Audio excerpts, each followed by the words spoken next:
BPSC ने TRE 2 में tie breaker से संबंधित एक पब्लिक नोटिस निकाला है। साथ ही साथ जो मिनिमम क्वालिफाइंग मार्क्स है उसके संबंध में भी स्पष्टीकरण दिया गया और कुछ नए शर्तों को जोड़ा गया है। इसलिए वीडियो को अंत तक जरूर देखिएगा अगर आप टीआरई 2 में सम्मिलित हैं। नमस्कार दोस्तों, मेरा नाम है नीरज। आप देख रहे हैं करियर बिट यूट्यूब चैनल। अगर आप इस चैनल पर पहली बार विजिट कर रहे हैं तो इसको सब्सक्राइब करते हुए बेल आइकन को प्रेस करना ना भूलें। आज दिनांक 21 दिसंबर 2023 का पब्लिक नोटिस आप अपने स्क्रीन पर देख पा रहे होंगे।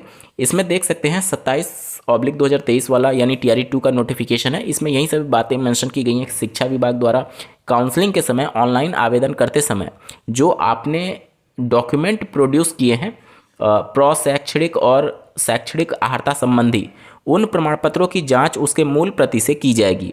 ये तो अंडरस्टूड सी बातें हैं, लेकिन इसमें क्या शर्त जोड़ दिया गया है जो कि आपको समझना है, जिसमें असफल होने पर उनकी पात्रता और परीक्षा दोनों ही स्वतः रद्द मानी जाएगी। अब ये डॉक्यूमेंट आप ऐसे नहीं ले जा सकते। ये डॉक्यूमेंट जो कि आपने अपलोड किया है वहाँ से आप डाउनलोड करेंगे और वाटर मार्क के साथ आएगा। अब पिछली बार जो टीआरई 1 में वाटर मार्क आया था, इस बार वाटर मार्क बदल दिया गया क्योंकि बहुत सारे कैंडिडेट उसको एक तरीके से गलत दस्तावेज प्रस्तुत ना कर दे। इस वजह से देखिए दूसरे पैराग्राफ में साफ शब्दों पर मेंशन किया गया है, स्वतः रजिस्ट्रेशन सहित नया वाटर मार्क अंकित रहेगा जो पूर्व के वाटर मार्क से भिन्न होगा। अतः उक्त परीक्षा से संबंधित सशर्त रूप से जो अभ्यर्थी सफल होंगे उनको सभी प्रमाण पत्र डाउनलोड कर जिस पर आयोग का वाटर मार्क होगा प्रशासनिक विभाग द्वारा आयोजित काउंसलिंग में प्रस्तुत करेंगे। ठीक है, तो देखिए जिस प्रकार से पिछली बार डॉक्यूमेंट अगर आपका कोई मिसमैच था तो इस प्रकार से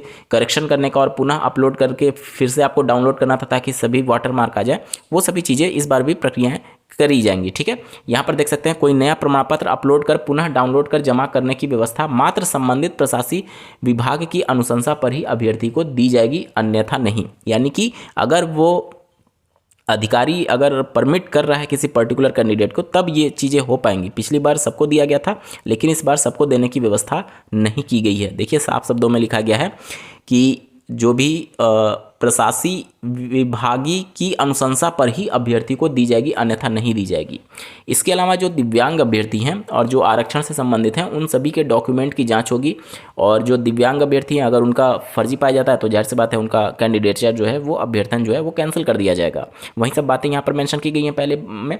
दूसरे में आपके जो क्वालिफाइंग मार्क्स है उसके बारे में जिक्र किया गया है और कट ऑफ के बारे में जिक्र किया गया है। देखिए इनके द्वारा ये कहा गया है कि जो क्वालिफाइंग मार्क्स है वो 40% रहेगा आपका सामान्य वर्ग के लिए और 36.5% रहेगा पिछड़ा वर्ग के लिए। अत्यंत पिछड़ा वर्ग के उम्मीदवारों के लिए 34% और अनुसूचित जनजाति महिला और दिव्यांग उम्मीदवारों के लिए 32% क्वालिफाइंग मार्क्स रखा गया है।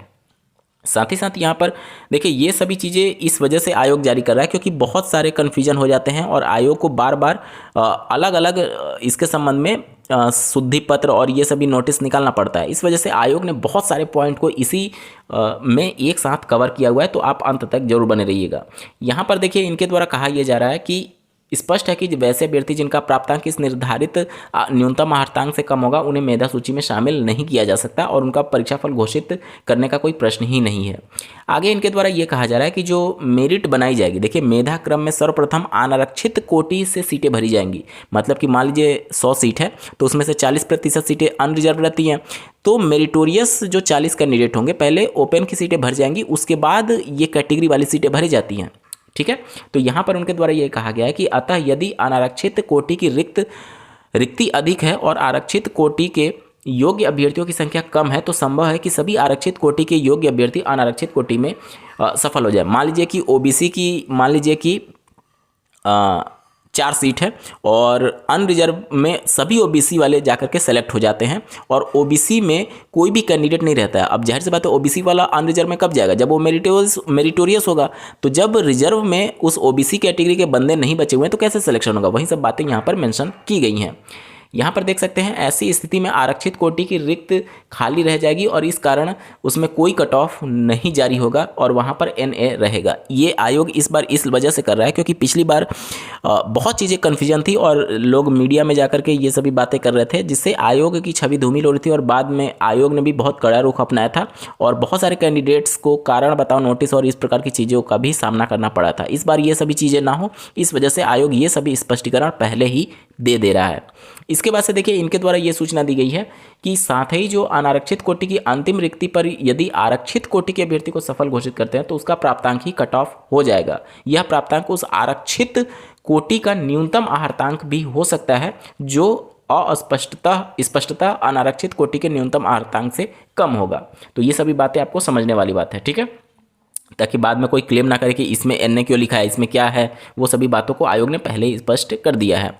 इसके साथ ही साथ इन्होंने ये भी कहा है कि विशेष परिस्थिति में अनारक्षित कोटि का कट ऑफ वस्तुतः आरक्षित कोटि के न्यूनतम का आहार्तांक हो जाने एवं अनारक्षित कोटि के अभ्यर्थी के प्राप्तांक उससे अधिक होने के बावजूद अनारक्षित कोटि के उक्त अभ्यर्थी सफल घोषित नहीं हो सकेंगे यदि उनका प्राप्तांक अनारक्षित कोटि के न्यूनतम आहार्तांक से कम होगा। तो ये सभी चीज़ें तो हैं ही।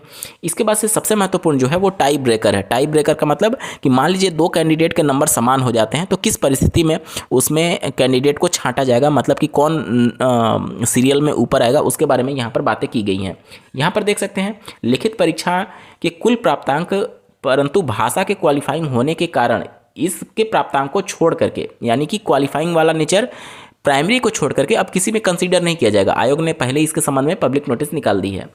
बाकी के जो 120 प्रश्न बच रहे हैं उसके आधार पर आयोग सफल अभ्यर्थियों की औपबंधिक मेधा सूची जारी करेगा, यानी प्रोविजनल मेरिट लिस्ट जारी करेगा, तैयार की गई है, ठीक है। आगे देखिए इनके द्वारा ये कहा जा रहा है उपरोक्त कुल प्राप्तांक समान होने की स्थिति में चयनित विषय के मुख्य खंड भाग 3, यानी कि जो आपका पेपर था उसमें 3 पार्ट थे, प्राइमरी की बात नहीं की जा रही क्योंकि प्राइमरी में 2 ही पार्ट थे, तो बाकी के विषयों में बाकी के सब्जेक्ट के जो टीचर थे, चाहे आप माध्यमिक की बात कर लीजिए, उच्च माध्यमिक, इसके बाद से उच्च माध्यमिक की बात कर लीजिए, मिडिल की बात कर लीजिए, उसमें भाग 3 था। तो ठीक है, तो यहाँ पर ये कहा जा रहा है कि अर्थात 80 प्रश्न जो भाग 3 के प्राप्तांक का उपयोग प्रथम टाई ब्रेकर के रूप में किया जाएगा। मतलब कि मान लीजिए 120 में आपका 2 बच्चों का नंबर समान आ गया तो वो तीसरे पार्ट में देखेंगे कि किसका नंबर ज़्यादा है, उसको पहला टाई ब्रेकर माना जाएगा, ठीक है। लेकिन प्राइमरी में तो इस प्रकार की चीज़ें नहीं थी, तो वहीं बातें लिखी गई हैं कि कक्षा 1 से 5 के अध्यापक हेतु लिखित परीक्षा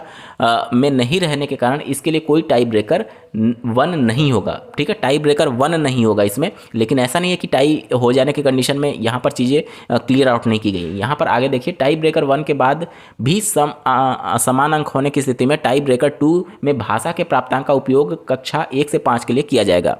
यानी कि प्राइमरी में चूंकि पार्ट 3 वाला तो था नहीं, तो प्राइमरी के लिए टाई ब्रेकर के लिए जो लैंग्वेज वाले क्वेश्चन है जिसमें 30% क्वालिफाइंग मार्क्स था, उसमें अभ्यर्थी का मार्क्स देखा जाएगा। लेकिन ये भी समझने की जरूरत है कि इसके मार्क्स जोड़े नहीं जाएंगे। पहले आयोग ने इसके संबंध में कुछ नोटिस जारी किया था, जिसके बाद से कन्फ्यूजन हुआ। आयोग ने फिर क्लैरिफिकेशन देते हुए शुद्धि पत्र जारी किया, जिसमें उन्होंने ये कहा कि हम इसके मार्क्स नहीं जोड़ेंगे बल्कि सिर्फ टाई ब्रेकर की तरह यूज करेंगे। वही बातें यहाँ पर मेंशन की गई हैं।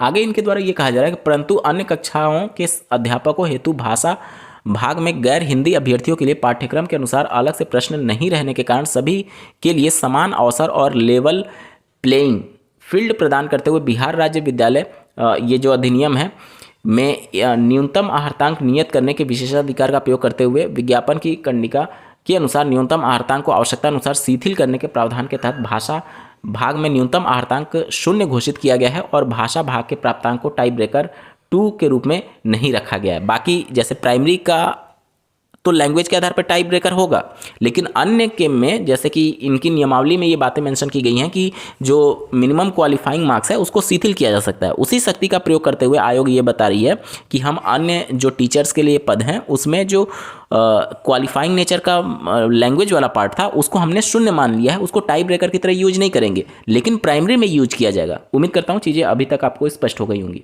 इसके बाद से टाई ब्रेकर 3 और 4 के बारे में बताया गया है कि अगर मान लीजिए कि अभ्यर्थी के 120 में भी नंबर समान हो गए, उसके बाद से प्राइमरी में अगर स्पेशली बात की जाए तो अगर उनका क्वालिफाइंग नेचर वाले लैंग्वेज में भी नंबर समान हो गया। उसके बाद क्या किया जाएगा, उसके बाद अभ्यर्थी की उम्र देखी जाएगी, यानी जिसकी एज ज़्यादा उसका पहले सिलेक्शन।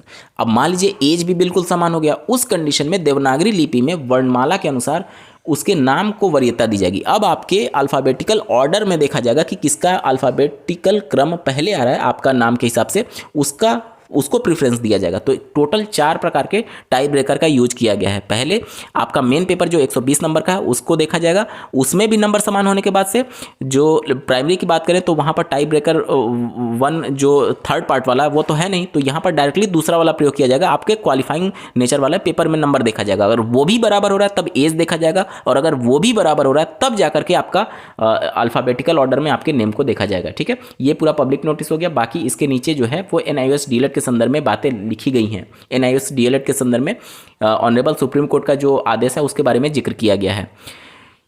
उम्मीद करता हूं आपके डाउट क्लियर हुए होंगे। इस वीडियो को देखने के लिए आपका बहुत बहुत धन्यवाद। भगवान करे आपका दिन शुभ हो।